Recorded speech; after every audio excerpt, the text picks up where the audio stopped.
Welcome to Breakthrough Ideas in the Spotlight podcast. Today's discussion, we will tee up about 5 different segments, and we're going to start out with some of the ridiculous bills that the House and Senate passed yesterday out of Illinois. I mean, you cannot make some of this up. Honestly. No, the first one, obviously, that I think is just hysterical is the Menstrual Hygiene Day. All I can do is shake my head. Well, you know, this is such a waste of time. I mean, here you go. They spent time debating this House Resolution 236, and it starts out with, whereas all over the world, persons who menstruate face numerous challenges in managing their menstruation, including pads and other supplies, which we're going to get into in another bill, being unavailable or unaffordable, a lack of access to safe toilet facilities with clean water where they can clean themselves in privacy, discriminatory cultural norms. I had no idea that menstruation had cultural norms and practices that make it difficult to maintain good menstrual hygiene. Not that I want to hear it really, but do they give examples? I didn't hear any examples in the debate. Okay. I did listen to this debate. I thought it was outrageous and ridiculous that they wasted time on creating this menstrual hygiene day on May 28th. I mean, it's unbelievable that they're spending time on them. Of course, this is sort of gender neutral too, because it talks about persons who menstruate. Right. It doesn't actually say that women are the only ones that menstruate, period, full stop. So there you go. I mean, but they moved from this bill, which is just pure lunacy, to, of course, having feminine products in the boys' bathrooms of all bathrooms, including boys' bathrooms in schools, and taxpayer funded. Because, of course, women who are menstruating may be in the boys' bathroom, apparently. We've got a segment from that debate here. So not women. It would be men who are in the boys' bathroom, right? Yes, but they're saying that women, you know, may have access to the boys' bathroom at some point, and that they need those products in the bathroom. Let's listen to the debate. This is Andrew Chesney debating this bill with the bill sponsor. Go ahead, JP, and tee that up. Menstrual hygiene products to be included in all bathrooms from 4th to 12th grade in regular school hours. This is really important for young menstruators who are not able to purchase products, and they need this. What happened to going to the nurse situation. in an emergency situation? As many people have maybe what we did in my day. experienced their period, it is tough. It is difficult to find the products. It is expensive, and having it in the bathrooms in the schools without a cost to them will be helpful. Chair recognizes Representative Chesney. Thank you. Representative, I'm trying to be respectful of your bill, but I'm still trying to struggle why we would be putting menstrual products in bathrooms, male bathrooms, from the grades of 6 through 12. How does that work? I mean, I know you're the party of science, but the science doesn't, those products are inapplicable in male bathrooms. I know it because I'm a male, and it doesn't work. I don't think this is about science. This is about the body and the nature. It's Mother Nature. It's about our bodies. Trust me, if I could control not having a period, I would probably choose not to have a period. No, we're not talking about the actual process. We're talking about the bathroom in which that process is taken care of. And I'm curious why you feel it's appropriate to put menstrual products in a male bathroom. I'm saying as a male, they shouldn't be in our bathrooms. And I'm asking you why you feel it's appropriate to put them in my bathroom. I'm talking about my bathrooms. You're trying to make it about your bathrooms. I have no problem if they're in your bathrooms. I want to know why you think it's appropriate to put them in my bathrooms. So talk about my bathrooms. Why do you feel it's appropriate to put menstrual products in my bathrooms or children from grade 6 to 12th in male bathrooms? You know, women do have male friends, and sometimes when an emergency is I going hope on, the male friends can Foolishness. bring a pad. I'm sure you have done it for your wife, for past girlfriends. They purchase a product and take it home for them. I have never, when I was a 6th grader, asked another 6th grade boy to go get me a product I like would have this. died if I had to ask a boy. I wouldn't even to ask get me my that. brothers. And by the way, has she Madam met Speaker. 6th grade boys? Those We are going to be getting in the way toilet. They're going to have outside the plumbing problems that the taxpayers are going to have logical to lines fund. of science. There's only 2 genders. There are males and females. Oh, he's going to get in trouble There for have that been male one. and female bathrooms Well, she totally for 100 chickened out. years plus in this country, and They nobody has passed it had a anyway problem because the people down there are taking foolish. care of the sensitive nature of being of certain gender, but to perhaps put female products in male bathrooms is not only confusing to a sixth grader, but completely inapplicable. So as a male who did go to a public high school, as a male who went to bathrooms from 6th grade to 12th grade, I can promise you, now one of my male friends ever needed these. And I would really appreciate if the sponsor would stay the hell out of my bathrooms. And I promise her I will stay out of hers. Thank you. Well, very good, Andrew Chesney. At least you had the courage to take him on and tell her that there's only two genders. Well, and actually, when confronted nonsense. with it, she chickened out of making the argument in favor, the LGBTQ argument. She said, well, you might have a friend who needs to get you a tampon. Yeah, that was so Chesney's arguments right now, though, were in an earlier debate in the House. When it came back for House debate for a final passage, then it actually, they did bring up the fact that you can't be disrespectful to people that are transgender and maybe using the opposite sex bathroom. And so that's why you have to have these products in it. So they did bring this up, that it's a transgender issue, which, they don't, it's all just so ridiculous. There's no need. First of all, taxpayers should not have to pay for this. And second of all, it also was brought up on the House floor that you are going to have a lot of plumbing issues with this. Right. Do they know 4th and 6th grade boys what they do with this stuff? This is ridiculous. It's such a waste of money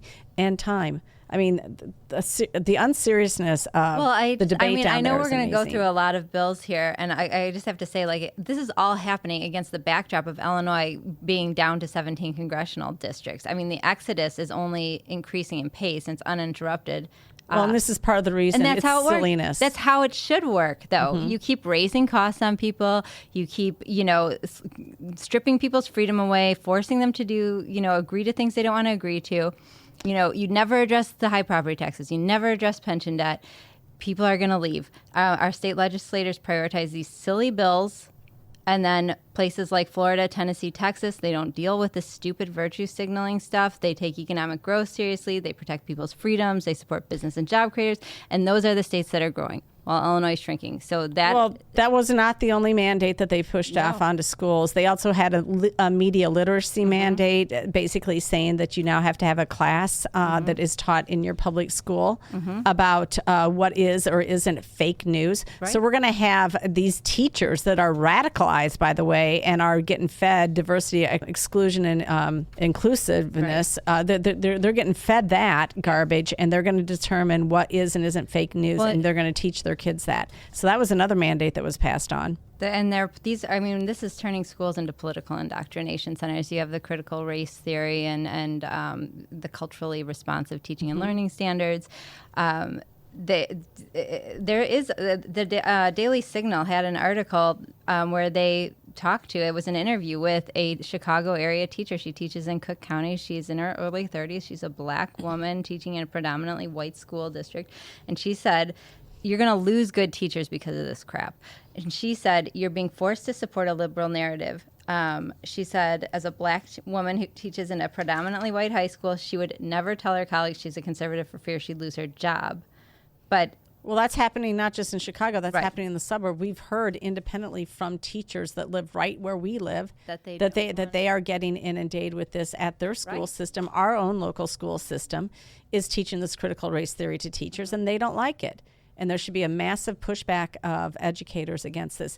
But that wasn't it. I mean, before we close out this first segment on some of the nonsense in Springfield, let's talk about SB 818. That was the comprehensive sex ed bill that passed. It passed with a bare minimum of 60 votes. This bill would ostensibly mandate that you must follow national sex education standards if you are going to teach sexual health at all in any of the public schools in the state of Illinois. Now, it's unclear what this mandate totally means. Does it mean that you don't have to teach it and that only if you teach sex ed at all you must comply with the standards? Or does it mean that every public school does have to teach it? Now, the intent from the debate was obviously that if you touch on sex ed at all, you must adopt the national sex education standards, which are egregious. It starts in kindergarten, by the way. So you can't just say this is for 6th through 8th grade or for 9th through 12th grade. No, the national sex education standards, which are specifically cited in the legislation, must be started teaching in kindergarten. And in kindergarten, they start teaching about gender identity. You're going to explain to kids gender identity, and by 2nd grade, they're able to supposedly tell you all the different types of genders, and they go beyond male and female in the sex education standards. They specifically describe the other types of non-binary and everything else that you want to be. So that's how it goes. I mean, in 3rd through 5th grade, they start to essentially talk about moving into puberty. Specifically, a discussion about masturbation is part of the National Sex Education Standards. And this was a curriculum mandate that, by the way, your local school districts and local school boards did not push back against at all. It got the bare minimum of 60 votes. I am encouraging all parents to approach their school board and find out what they're going to do with SB 818 and encourage them to do 2 things. 1, your school board members should be put on notice. If you fail to send a letter to the governor saying that you want him to veto this curriculum mandate that absolutely harms the innocence of our children and stamps on local control of curriculum, if they fail to do that, then that means that they side instead with Advocates for Youth and Planned Parenthood and all the other folks that are essentially providing such information of a sexual nature that it should be considered grooming and sexual harassment. That's how egregious these national sex education standards are, and I encourage everybody to Google it yourself and read what those standards are. We've put out some of the pictures from the book for 10-year-olds and videos that Planned Parenthood produced that they want to show to high school students. And I mean, sexuality is such a personal thing, and it's something that, you know, the what's acceptable varies by different cultures. It's and in different homes have different. I don't know how you can just homogenize it for all students across the entire country. That at this point it's appropriate to learn this. It's I don't see how it isn't harmful and really degrading to a lot of different. Well, and the really sad thing is there really was no pushback from your local school boards, your local school board associations, your principals, your superintendents, your individual school board members. It's like they're just oblivious to what's going on in Springfield when they're the ones who are going to have to impose these mandates on their school system, and they should be the ones who know more about these bills than anybody else, and they should be the ones pushing back, and they fail to do their job on this time and time again. I mean, it's terrible. There's it's even written into the language about parental opt-out, that you can opt out as a parent, but the school district can in no way essentially require that you must opt in instead, or that if you want your kid to be presented with this information, you have to opt in. It literally says that can't be the way that you present this to parents. And in fact, it's questionable whether or not the school districts can present any information to the parents other than making sure that the curriculum, like all curriculum, must be available for inspection. Right. But it doesn't mean that they have to notice the parents about you've got new sex ed curriculum coming up. And this stuff is very harmful. So besides writing a letter to J.B. Pritzker, another way to combat this bill would be to elect new people to government, but they took measures to prevent you from doing that. Yes, let's get into that in the next segment. We're going to close out this segment. We'll be back with you to talk about ethics reform, omnibus election bill that came up, and a couple of other topics that you may care about. Very good.